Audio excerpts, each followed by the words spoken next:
I would love to leave behind right-wing fundamentalists and Christian nationalists who use Jesus, whose birth we celebrate, as a prop while legislating and fighting against his actual teachings. There's a lot of right-wing brothers and sisters in this country who identify as Christian, and they care about the manger and the crucifix, and they ignore the 30 years of teaching. 33.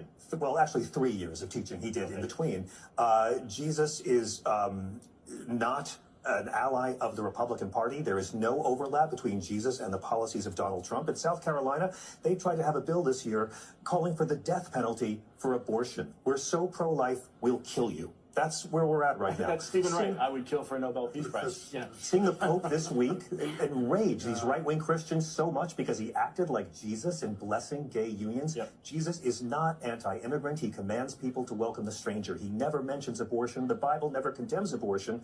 We've had 2 generations of Christians in this country who have been groomed to believe criminalizing abortion is something to do with what Jesus talked about. Christ was a peaceful, radical, nonviolent revolutionary, never mentioned gay people. He commanded you to pay your taxes, to welcome the stranger. Individuals and nations must care for the poor and sick in Matthew 25. He who lives by the sword must die by the sword, Luke 22. There's a reason why these right-wingers never try to put the Sermon on the Mount on walls in classrooms. It's because somebody read the Bible. Wow, just before Jesus' birthday, you're delivering. Listen, I'm the child of an ex-nun and an ex-Franciscan. Oh, wow. And if you want to criminalize abortion and put people in jail because you're so Christian, when Jesus never mentioned abortion, but you support the death penalty, which Christ actually opposed, the rest of us... A lot of men wrote the books, you know. But if you support those things, then the rest of us aren't obliged to take your claims of Christian piety seriously anymore. And the media is to blame because the media loves a bad guy and has made the Falwells and the Robertsons